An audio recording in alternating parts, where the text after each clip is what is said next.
The research that we've been involved with, well, myself, Professor Lou Hardy, he looked at the psychological environment, i.e. the behaviours that the training instructors use to impact the recruits. And what they did was they identified those behaviours that were more positively related to self-confidence, cohesion, performance and satisfaction with the training experience.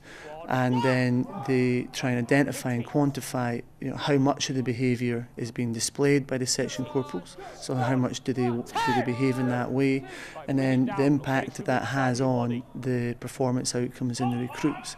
So, for example, one of the behaviours in the transformational leadership theory is inspirational motivation. Now, this behaviour is typified by a leader who creates a compelling vision of the future, and inspires their followers to buy into this vision and to want to achieve the vision, but also express support and belief that they can achieve the vision. So those recruits, those trainers that would convey that message to their to their followers or to the recruits, the training teams, they would perform better.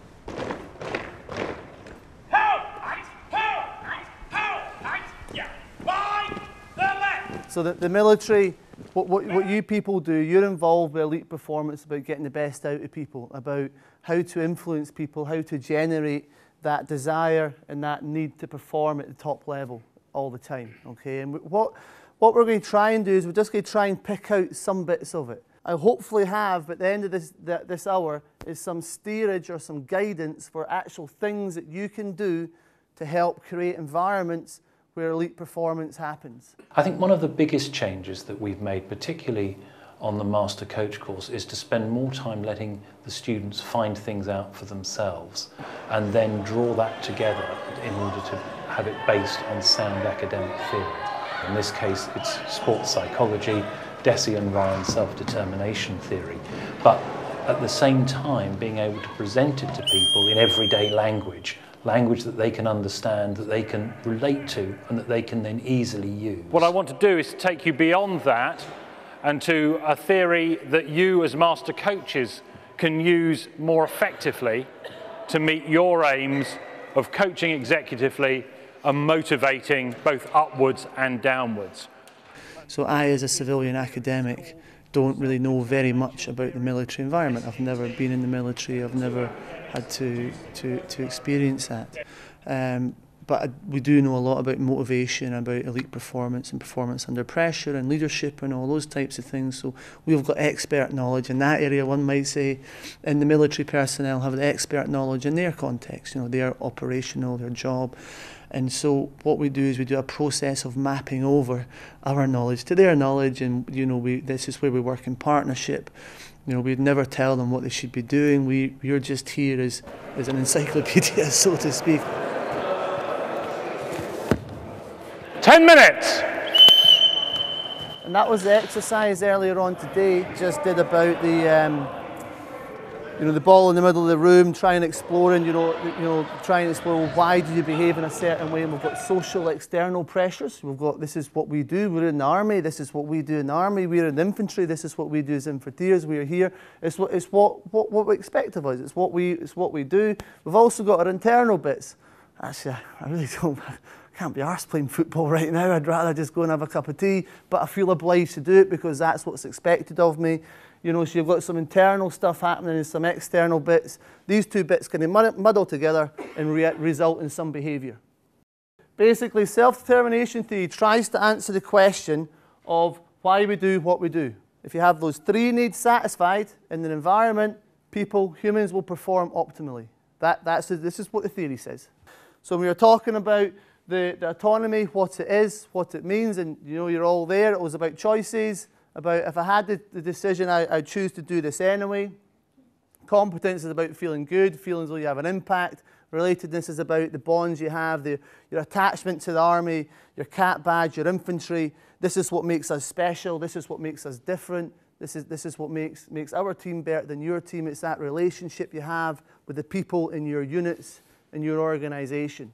I think above all it's valuable for us to see a sort of outside perspective, because certainly within the military we can get very used to doing things in one specific way and not maybe think sort of outside the box as much as we might like to.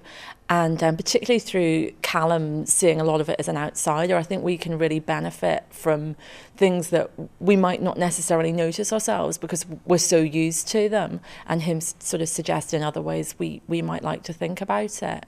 I think also of benefit to us, we're on the Master Coach course, but of course when we go back to our units, we've got a lot of sub-unit coaches who work perhaps at a lower level, and some of the techniques and perhaps the sort of more active things that we've done this afternoon, we might be able to use with them within our own units to bring out the sort of the same, to elicit the same points, if you like. But I think that actually having someone external say something that we already know and talk about reinforces that for us and allows us to take that plan forward. So our analysis that will fall out of this will be quite powerful, I think, because it's been reinforced. And it also, I suppose, gives you a degree of confidence that this isn't just the world according to the Art D Staff Leadership School. Of course, this accords with stuff that's going on in well-regarded academic establishments.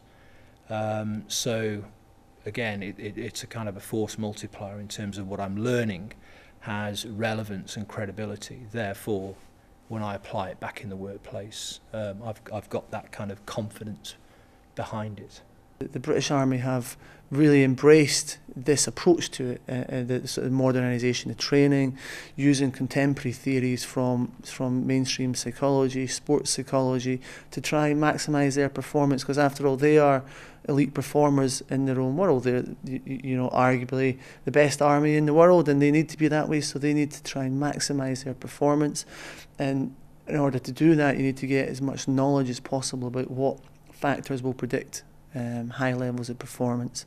They probably have amongst one of the most difficult jobs I can ever imagine, and you know, from a personal point of view, I'm always very humbled when I work in these contexts. It helps me to put my things in perspective a little bit. Shoulder! Arms!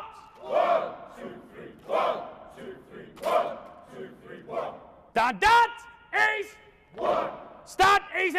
1,000, 2,000, 3,000, 4,000. Okay, and rest your weapons there, gents.